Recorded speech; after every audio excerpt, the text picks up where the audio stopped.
Good evening, afternoon, everyone. Welcome to the fourth episode of the Rideshare Zone. I'm your host, Sean, the Colorado Rideshare Guy. You can find me on all major socials at CO Ride Guy, just like it says right there for you watching.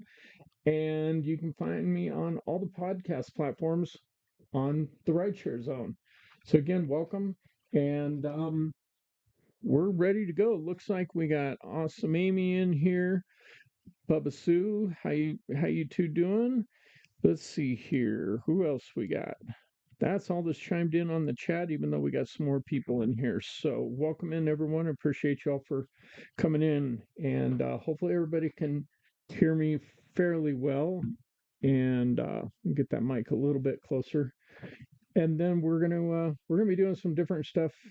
Leave some stuff hopefully that works this week. We're still learning OBS, but it seems to be working much better than it has in the with the other stuff. So let's, as I say, jump into this.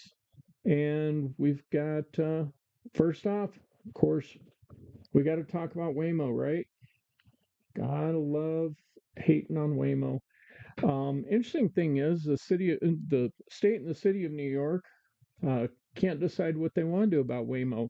Waymo has a permit that's going to be ending, I think, in May, and nobody knows really if the mayor is going to renew that permit for Waymo because the taxi union has been really, really hitting on them hard to support the drivers, and so far the New York mayor is supporting the drivers. So we'll see what happens with the future of that. But meanwhile, the governor of New York, she put out a I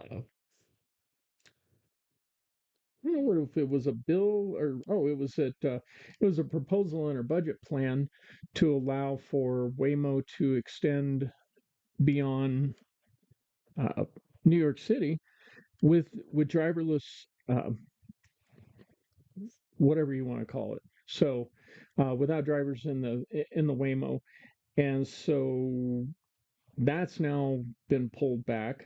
Apparently, there's a lot of noise being made from that. So, City of New York and the state of New York can't decide what they want to do about Waymo, and so it's kind of a it'll be kind of interesting to see what happens, especially now with the robo taxis coming in with Tesla.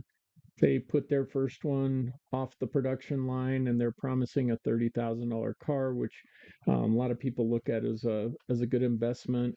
I looked at that as throwing away $30,000. You just might as well go lay $30,000 in the middle of the street because you don't know what's going to happen with it. But I suppose if you had the right insurance or whatever, um, I don't know. I just think we're way too early in this. You know, let's just take even the fact that it's taken jobs away from us.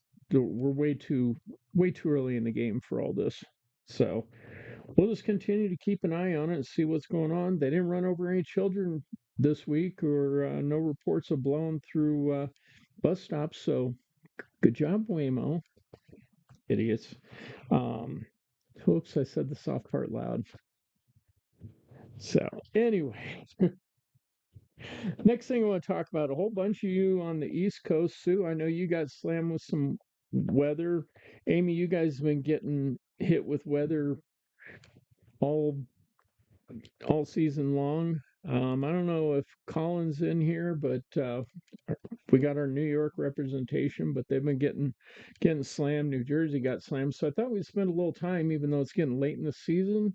But we in Colorado get most of our weather in the spring, even though we've not had a winter this year. To talk about uh, winter preparation and what do you do? Um, so besides having that dash cam, Sue, did you get that dash cam yet, Sue? We're gonna keep bugging you about that. Um, do you guys carry a winter kit in your car? Love Sue says, Twerp, what's up? YouTube finally works. Told me you were live. Oh my gosh, live notifications work. Wow, outstanding. Um, so all of you, even food delivery. Do you guys carry a winter kit in your car? Sue says no, not yet. I love your honesty, Sue. We're gonna have to get you prepped up. I appreciate you listening in. So take some of the advice. But you don't have your dash cam, but do you have a winter kit? Winter kit 100% says Rideshare Rodeo. Welcome in, Steve. Yep, that's what we're going to talk about here. So we're going to we're going to move over here and see if y'all can still hear me. And so this one came from National Weather Service. It isn't bad. Narcan, yeah, you and I both, Steve, because we're in Colorado. Seems like the fentanyl capital, but plenty of it. What's a winter kit? I really hope that's sarcasm. Anyway, we're going to talk about what a winter kit is. So if you're being sarcastic, cool. If you're not, you're going to learn today. Um, Look at Steve, so prepared. Yeah, Steve, we've had that Narcan conversation already. So as you can see in the illustration, some of it's kind of hard to tell, but depending on where you live, you're gonna and where you go, it's gonna really dictate what kind of stuff to have in there. You know, tire chains, you could argue, do you really need tire chains? Depends. They're not a bad idea, but they take up a lot of space, and particularly with rideshare and if you're doing grocery deliveries and stuff like that, you want as much space as possible in your car. So we got to be smart about what we're packing in our vehicles. Um, but of course, weather services have a cell phone. Well, there ain't damn one of us that's not going to have a cell phone because we can't do our job without it. So that one's already there. First aid kit, got to have your first aid kit. And what you put in your first aid kit really matters a whole lot. These stupid little first aid kits that you get, from Walmart or whatever, they're not they're not effective, and they don't have Narcan in them. So look, there's three of us in all this that actually carry Narcan with us. It's kind of sad and amazing that that's the state that we live in. But maybe we'll talk about first aid kits sometimes, and sometimes even trauma kits. So Steve says he has a huge first aid kit. Um, I have I have two. One's a trauma kit and one's a first aid kit. Maybe we'll talk about that sometime and kind of dig into some of that, and I'll show everybody what I have. Um, I'm actually a stop the bleed instructor, so that's for life-threatening bleeding using tourniquets and stuff like that. From back whenever I did search and rescue, we did a lot of classes for the public, and so we'll dive into that one sometime. That might be interesting. So, but yeah, you should have a first aid kit, but really you want stuff that's going to stop bleeding, not stop boo boos and headaches. So we'll get into that sometime. We jumper cables. A lot of people carry those. You get a little jumper box that's really effective anymore. Those can be really helpful for a lot of places. And this says flares. I have mixed opinions on flares, especially if you haven't ever used flares. They're a great way to burn yourself. Um, and there's a lot more effective things that's going to last longer and be more resilient. They make even like light up flashlight flares, which nope, I thought I might have had one on my desk for if I'd moved it. But they have you know, LED lights that are as bright and they last longer. You can use them for a whole lot of different things instead of, even if you need lighting in a vehicle where you were stranded, you could use it for that. Now, of course, the downside to it is that they have batteries. But anybody who's pulled out some old flares and see they get all crusty and everything like that, if they're not in perfect weather conditions, cause a whole lot of problems. So I think the flare thing they should be updating with some different lighting. Let's go back over to the left side down. They have water and snacks. That's actually something really important. And no, guys, they're not your water and snacks for your regular day-to-day stuff. They're, emergency water and emergency snacks. Always should have those in your vehicle. Um, for the event that you do get stranded somewhere, whether it's in the winter or you took a long drive somewhere and you got a flat tire and your spare tire was flat. That's actually something that you should make sure you have is a spare tire, because a lot of new cars don't have spare tires, guys. So that's one thing y'all want to might check, even if the dealer told you that you got one. If you haven't looked, you might want to check and then check on that spare. Make sure it's it's got plenty of pressure in it. Flashlight, we talked about that with like the mini lights, but there's, flashlights are cheap, and I'm sure every food delivery person has a flashlight anyway, trying to see street addresses. So that's probably already in there, whether you have it or not.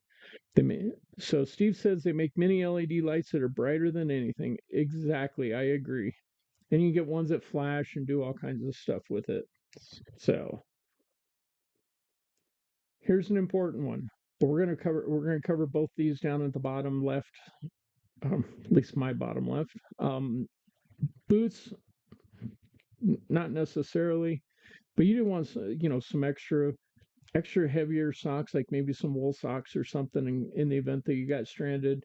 A hat. You lose over 50% of your body heat from your head. Um, so next time somebody calls you a hothead, now you know why.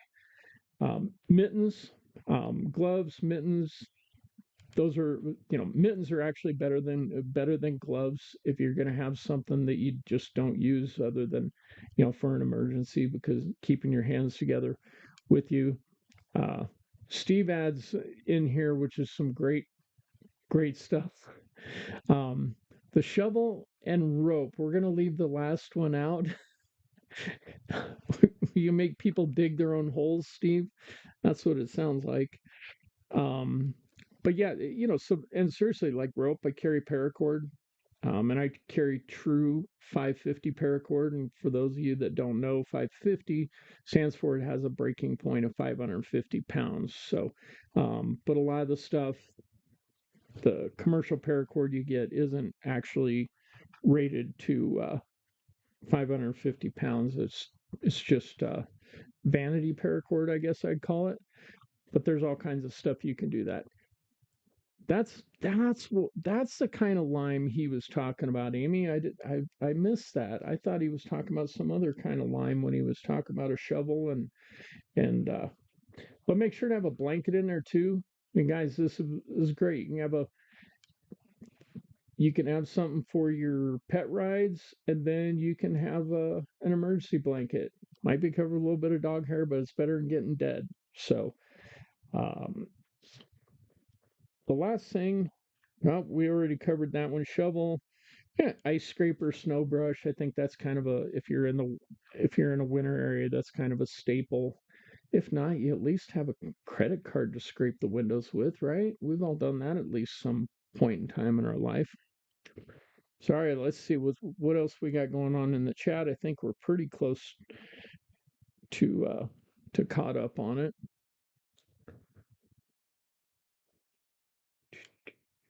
Yep, we're looking good on that.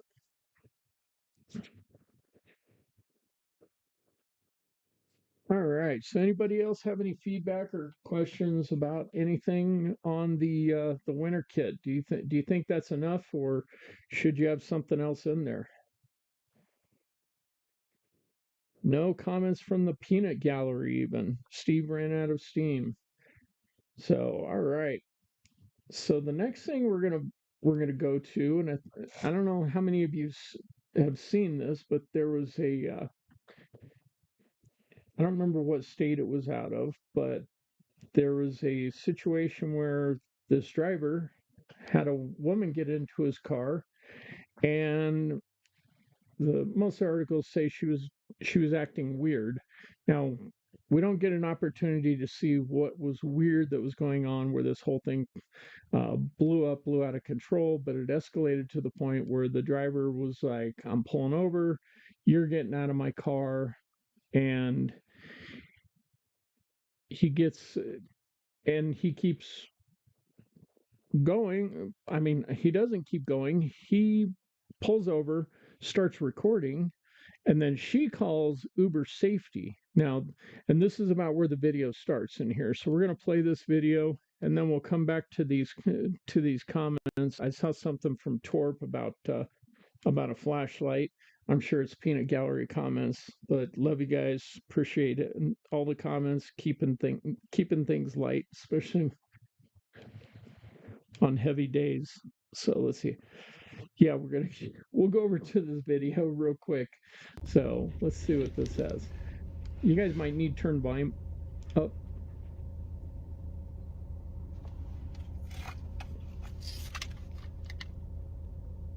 He's videoing me now. Yeah, for my safety. If you feel endangered, I would refer you to call the police. So what happened? What happened right there was that so he started recording like we're talking about, and she makes a statement saying he's recording me. Well, yeah, you're acting weird, and you're calling the safety, Lyft safety or Uber safety. Now the interesting thing is, I may have to back this up just a tiny bit, but if you hear what Uber safe, so she calls Uber safety, and this is what they tell her. We're going to back up a little bit here, and hopefully this is working out. If you feel endangered, I would refer you to call the police. So what do you provide as a safety line? Hey, this actually is a great comment from the passenger, no matter what her behavior is and everything. So she calls the Uber safety line, and they tell her, well, if you feel unsafe, maybe you should call the police. Well, Uber safety line, what the hell is your job? Just to be a safe space for people or something? This is ridiculous. I mean, she's calling you because she doesn't feel safe. Now, I think it's exaggerated and she might have some issues just based on her behavior. And this guy's just like, I am covering my butt at this point. So, but they tell her to call the police. Shouldn't they be calling 911 on her behalf if that's what they're there for? So, anyway, let's back up a little bit and then we'll continue on with this video.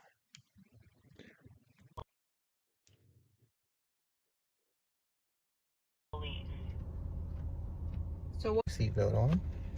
Nothing's going on. She refuses to get out of my vehicle. My safety. Is there any store or is there anything in the area you can go in and wait for your next?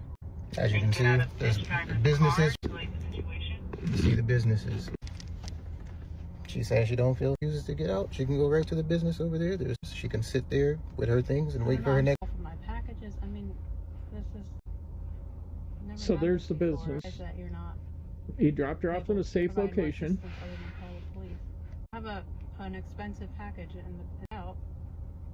What if he drives off? It doesn't look Now like the she's saying I audio might is drive syncing up right when I now. can clearly just take them out over the side. Get out of his car.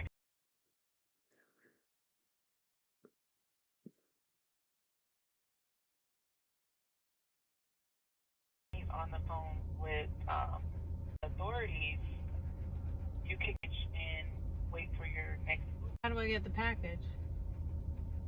I need him Ask to open him the to trunk. open the. Okay. You can ask him to open the. Well, whatever gets you out of here, I don't care. I'll package whatever you need to do.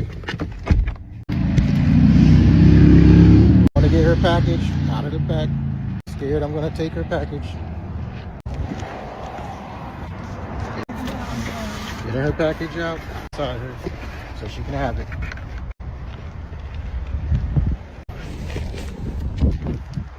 Her package is out. Package is right there. Right here. I'm getting back into my vehicle.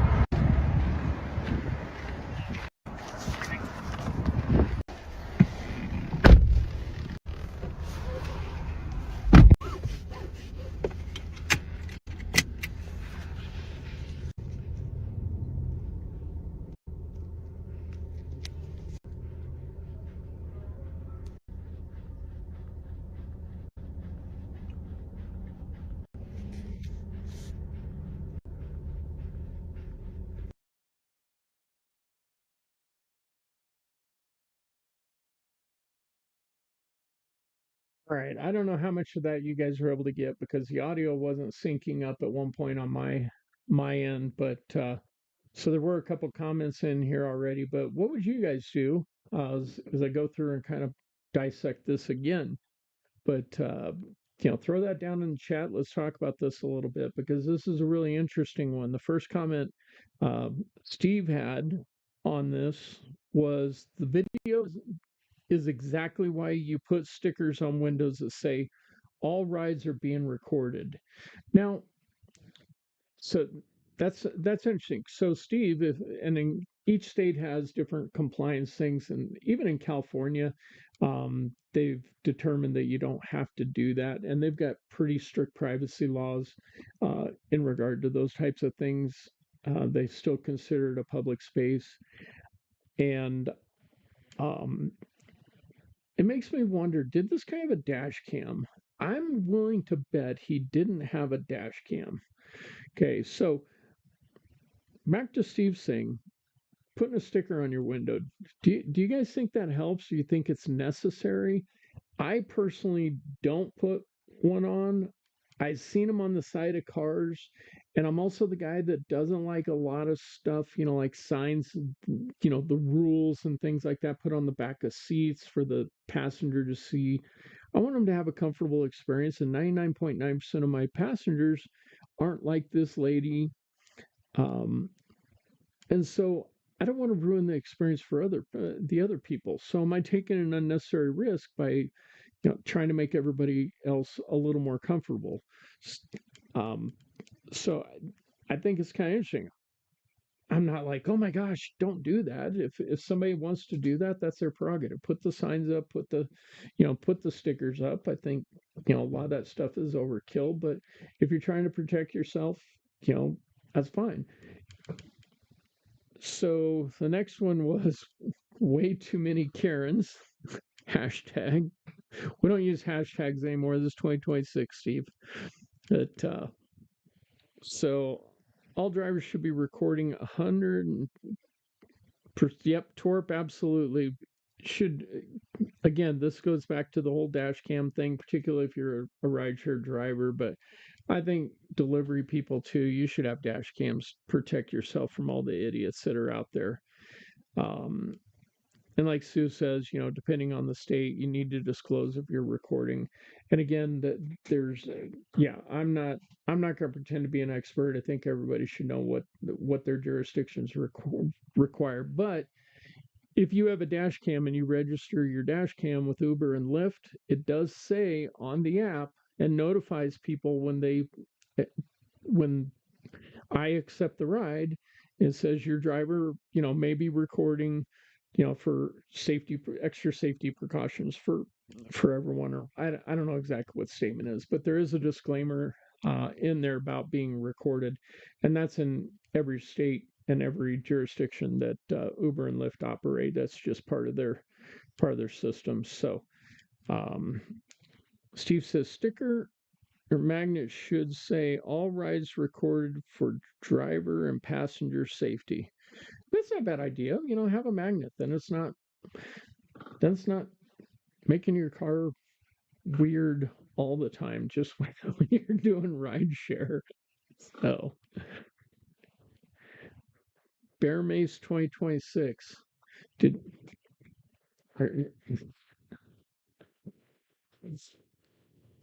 Yes, in the event that you are accosted by a bear in your car while picking up a passenger, or a,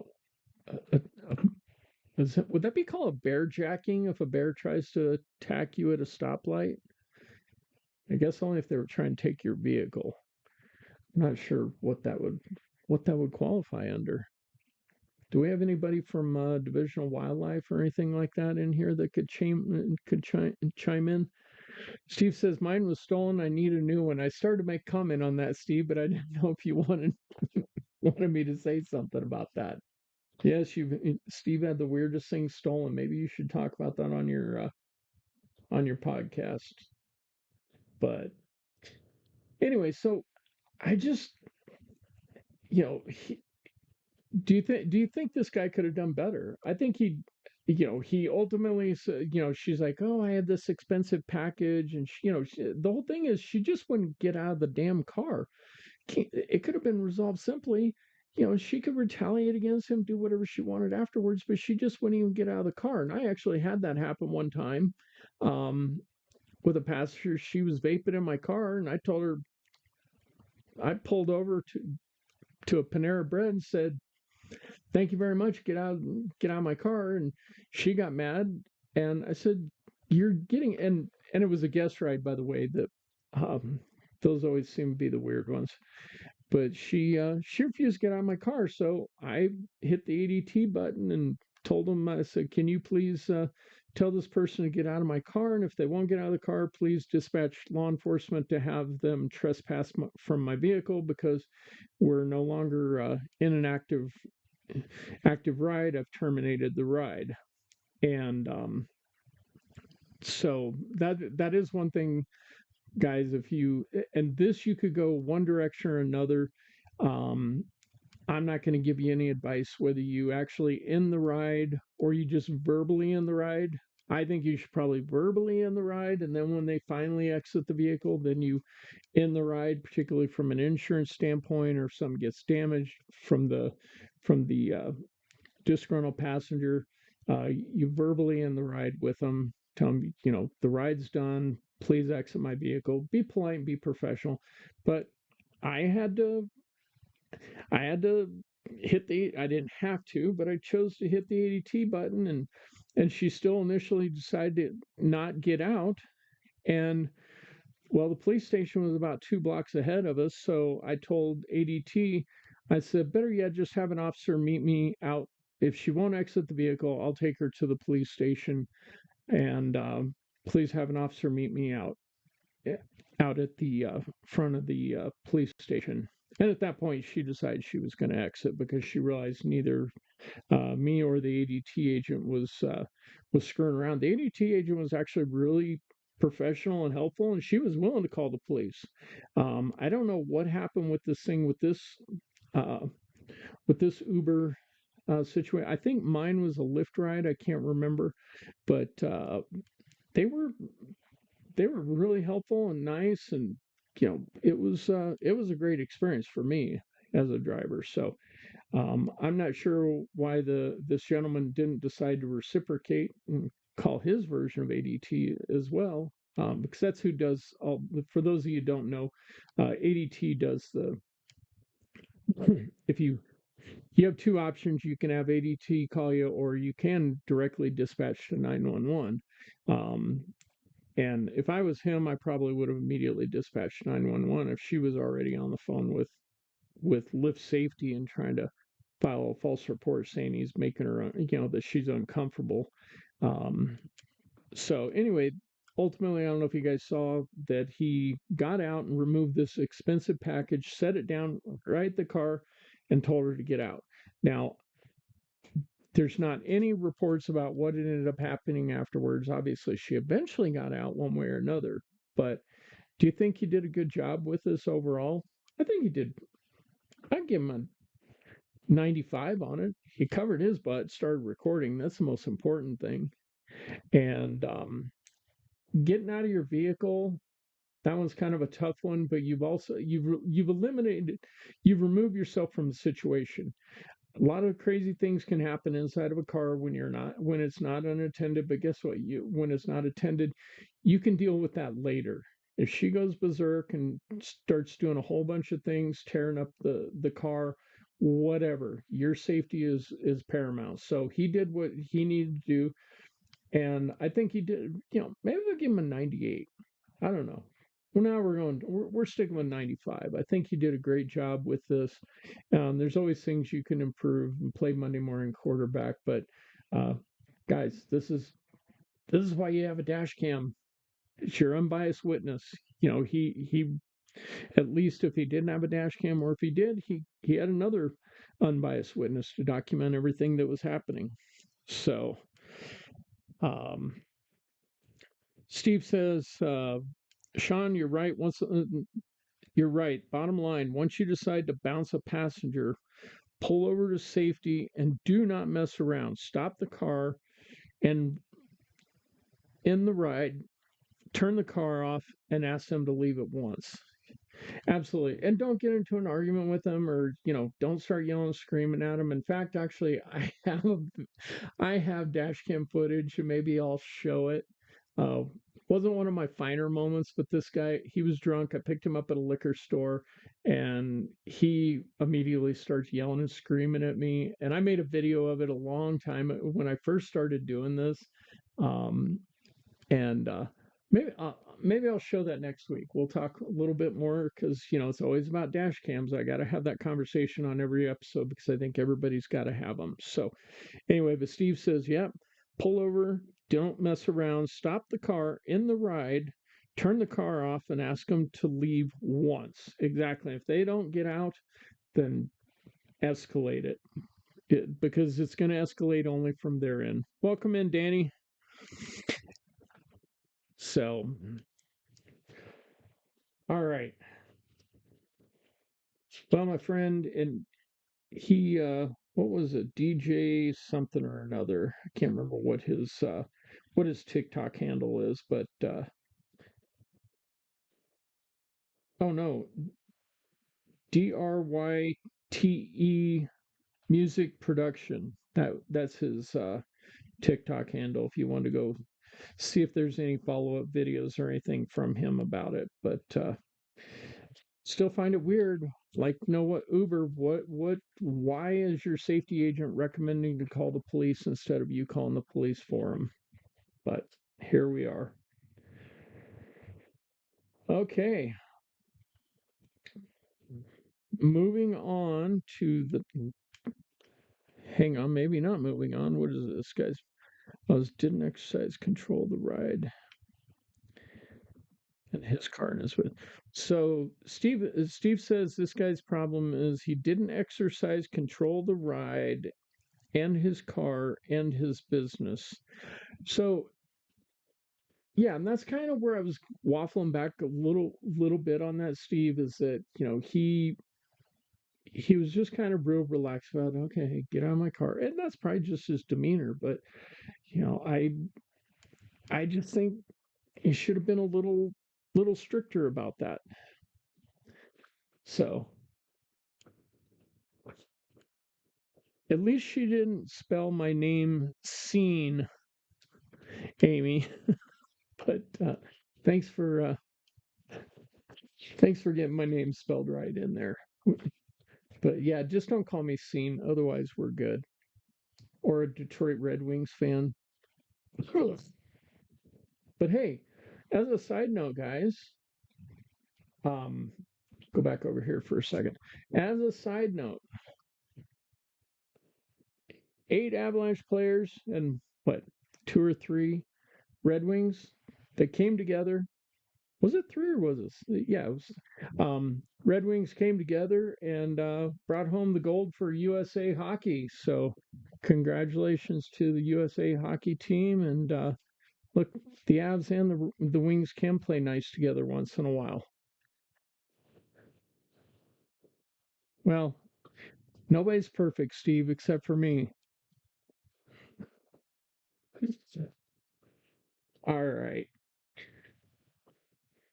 Moving on to our next subject. Let's while we're still diving in, we've talked for a couple episodes about Checker.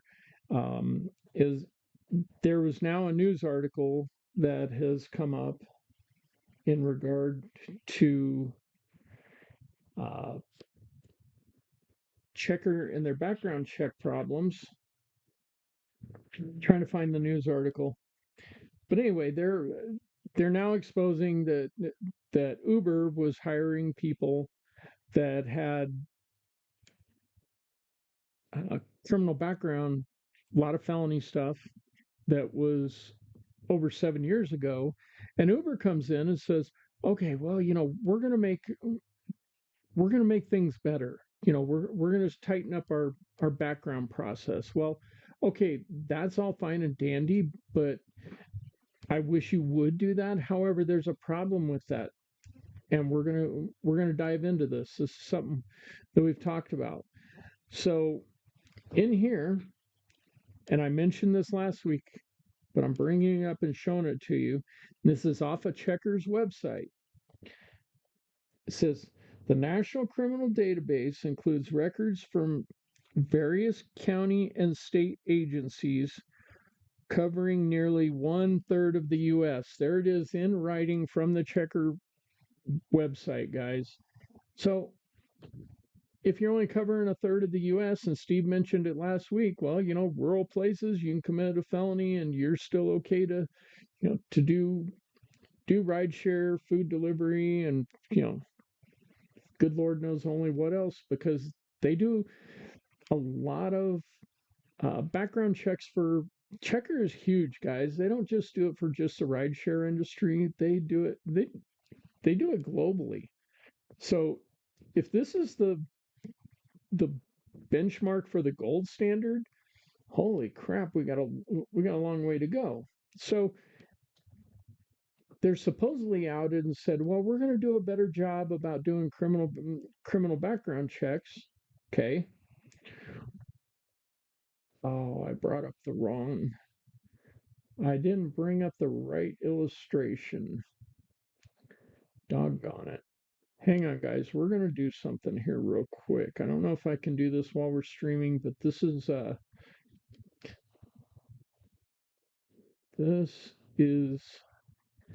important here. 7-year conviction restrictions. See if we can get this one brought up. All right, guys. Thank you for bearing with me. But as it says right here, for restriction types, and again, this is off of Checker's website. The states below generally limit the reporting of convictions to only the last 7 years. Okay, well, Uber, how the hell are you going to get more data when these states are protecting people? So you have California, Kansas, Maryland, Massachusetts, Montana, New Hampshire, New Mexico, New York, and Washington.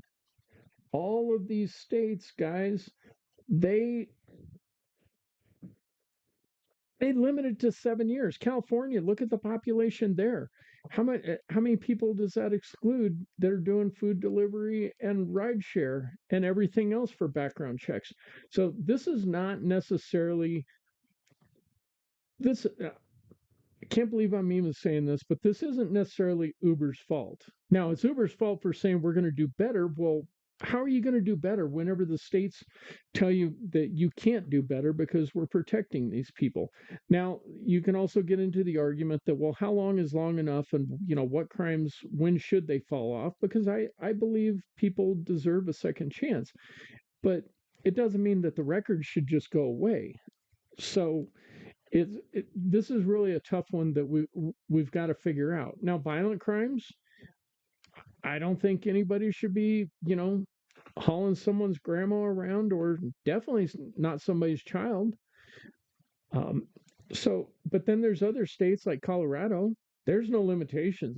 They report everything, and if it happened 20 years ago, even a lot of the times, a lot of juvenile offenses that were supposed to get expunged have shown up on people's records. So this isn't an easy solution. And again, when we've got a database that only covers 1/3 of the U.S., and then you have a 7-year limitation by some very large states that are highly populated.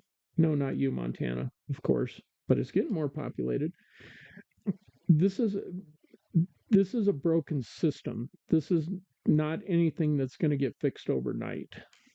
So, all right, let's go back and look here, see what we got going on with the comments. Checkers, same as getting Walmart when you ordered Macy's, right? They can all go back 15. Insurance companies can, however, they can't use it against you. But they do, though. Yeah, especially, yeah. Absolutely, Steve. So, what do you guys think that we should be doing about this? This is not one of those easy answers. So, yes, thank you very much, Steve. We'll take a moment and exactly. So it's kind of interesting, and I was mentioned it to Steve that for episode number 4 is actually kind of kind of a big milestone. You wouldn't think putting 4 podcast episodes out is a big deal, but 90% of people who start podcasts don't make it past episode 3. So yeah, this is kind of a cool milestone. Um, and then now if I make it past 21, make it to 21 episodes, that'll put me in the top. So I think it's top 5%, because of the remaining, the 10% of that, 90% of those drop out before they get to podcast number 21. So I've apparently still haven't got tired of hearing myself talk.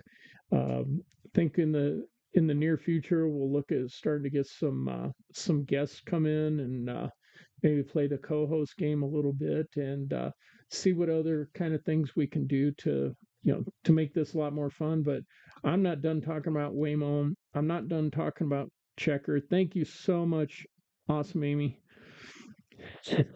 Once you hit 21 episodes, you can drink while podcasting too. Oh crap! I didn't know that was already a rule.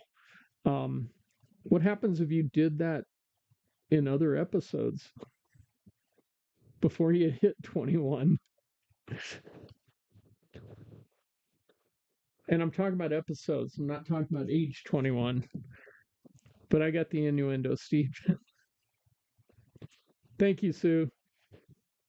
But yeah, guys, thank you so much. And you guys are a big part of this, and coming in and supporting it. And shows me at least, I got some pity people that are willing to put up with me for an hour, a little bit less every week, and talk about these things. So I'm really passionate about improving safety on the rideshare platform, and my goal is I want to get enough. I don't care how big I get. I want to get legislators' attention, and where we're having intelligent dialogue about these things instead of just saying, well, Uber sucks because of this, or I mean, I've not seen where anybody has actually dug in, spent hours on Checker's website. Fortunately for me, my past life, I dealt with Checker and a lot of other background companies, so I knew where to go and I had some pretty good ideas. I knew California only went back 7 years because of some dealings that I had with from my past life, and not me personally, but the business I was involved in, and having people that were being reviewed and finding out that they had stuff that was older than 7 years, and me and my team finding it, and then go and find out, well, why'd you hire this person? And then come find out, well, that was California law. So so I just want to take a lot of these things that I've had from my past experiences, and hopefully work hard and get people, get somebody's attention that's in there. Um, you know, Steve says 100% Sean, I'm dealing with lawmakers weekly. Let's go. This is a very important year for gig apps. Yeah, and in particular Colorado, Steve. We know the TNCs now, after the rideshare uh, safety bill failed, as it should have, not because it wasn't principally in the right place, but did nothing to protect drivers. It was all about just, mandating ridiculous things. And frankly, it was going to make it prohibitive for Uber and Lyft to be able, and any other rideshare company, to operate in the state of Colorado. And that's not the way, it's not the way to do things. We want to do things that make sense while making things safer. And that's really hard when it becomes safety and security, is putting that balance out there, because so many times, you could implement so many security measures, so many safety measures, but if they don't make sense and people don't believe in them, they're not going to follow them, number one. And if they're a huge inconvenience, they're sure as hell not going to follow them. So we've got to do common sense things. And I have a lot of years of experience in that world, to help kind of give some good direction with that. And rideshare companies, no matter who you are, may not want to listen to what I have to say, and I don't really care. I just want to make this a safer environment for both our passengers and drivers. So let's go back over to the chat here. And Steve says the dash cam bill put Uber and Lyft keep the data.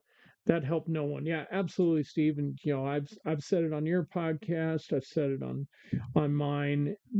The answer to that is a unbiased third party that keeps the data. Because you heard me say it. I don't trust Uber. Uber doesn't trust me. So let's let a third party. And no, I'm not going to have 10 dash cams, because I work for 10 different services. I mean, literally,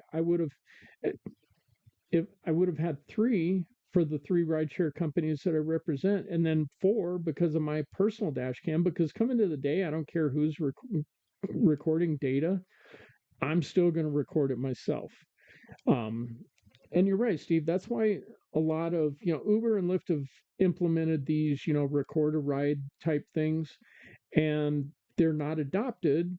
And this is another element with with implementing safety features, is that if people don't trust the source or trust where it's going or the custodian, they're not going to use it. And that's a big problem, because we don't trust Uber and Lyft and and a whole lot of other companies out there with what they're doing with the data that they have on us, because we already know they're using it to train AI.